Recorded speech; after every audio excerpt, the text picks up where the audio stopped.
Imagine this. You've taken your blood pressure medication reliably for years. You feel fine. And then, suddenly, your doctor tells you your kidneys aren't working properly anymore. What many patients don't realize is that the trigger often wasn't a new illness. It was an ordinary, over-the-counter painkiller they picked up at the pharmacy themselves. If you find this helpful, please consider liking this video and subscribing to Lebenspulse so you don't miss future health topics. My name is Men, and I've spent years focused on clear, evidence-based health education for heart and blood pressure patients. This video is about an interaction that actually has its own name in medical literature: the triple whammy. It potentially affects millions of people across Germany, Austria, and Switzerland who take blood pressure or heart medication. And to be upfront, I'm going to tell you the 3 drug groups right now, not save them for the end. You should have this information as soon as you need it. The 3 groups are, first, ACE inhibitors, or ARBs, the most common blood pressure medications, with active ingredients like ramipril, lisinopril, or valsartan. Second, diuretics, or water pills, like hydrochlorothiazide or furosemide, also very commonly prescribed for high blood pressure or heart failure. And third, this is the critical point, anti-inflammatory painkillers known as NSAIDs, like ibuprofen or diclofenac, available over the counter at any pharmacy. Each of these 3 drug groups is generally safe on its own and prescribed successfully to millions of people. Even the combination of the first 2, blood pressure medication plus a water pill, is standard, guideline-based treatment for cardiovascular conditions. The problem arises only when a third element is added, an over-the-counter painkiller that many people take casually for back pain, headaches, or arthritis, without realizing it interacts with their existing medication. What makes this 3-way combination risky has to do with how your kidneys regulate pressure inside their tiny filtering units. In the next part of this video, I'll explain exactly what happens in your body, in plain language, no medical jargon, and most importantly, what you can actually do to protect yourself without panicking or stopping your prescribed medication on your own. Stay with me, because in the final part, I'll also show you which pain relief alternative is specifically recommended by medical associations for this exact group of patients. Before we continue, this video is for general informational purposes only and does not replace individual medical advice. Never stop a prescribed medication on your own, and always discuss questions about your personal medication with your doctor or pharmacist. Now, the explanation. Your kidneys constantly filter your blood, about 1,800 liters a day. For that filtering process to work, a specific pressure has to be maintained inside the tiny filtering units called glomeruli. That pressure is regulated by 2 blood vessels, one feeding in, one draining out. Prostaglandins, natural signaling molecules, keep the incoming vessel open. Angiotensin II keeps the outgoing vessel narrow. Here's the key mechanism. NSAIDs like ibuprofen block prostaglandins, the incoming vessel narrows.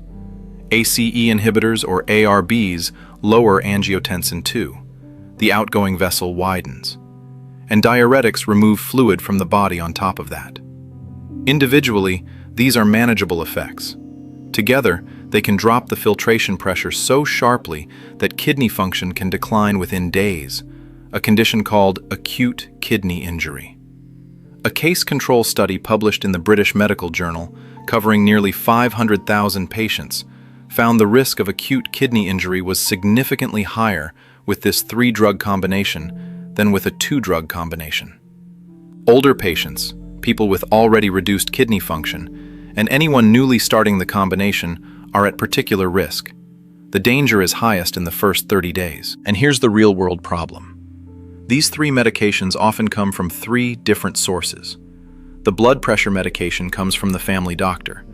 The water pill comes from the cardiologist. And the painkiller is simply bought at the pharmacy, without anyone seeing the full combination. That's exactly what makes the triple whammy so easy to miss. No single doctor necessarily has the complete picture. What does this mean for you?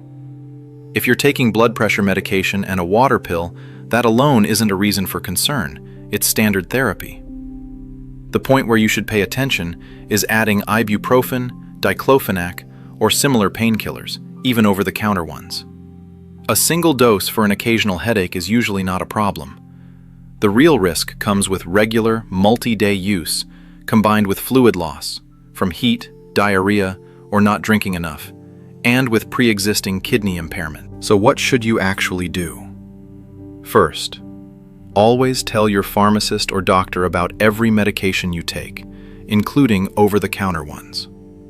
Second, when you have pain, actively ask about an alternative instead of automatically reaching for your usual painkiller. Third, stay well hydrated, especially in hot weather or during illness, if you're on this medication combination. In the final part, I'll show you the specific alternative that medical associations recommend and how to check whether your own medication might be affected. So what's the alternative recommended by medical associations? For most patients on this medication combination, paracetamol, acetaminophen, is generally considered the better tolerated option for occasional pain, since it doesn't affect the kidney blood vessels in the same way NSAIDs do.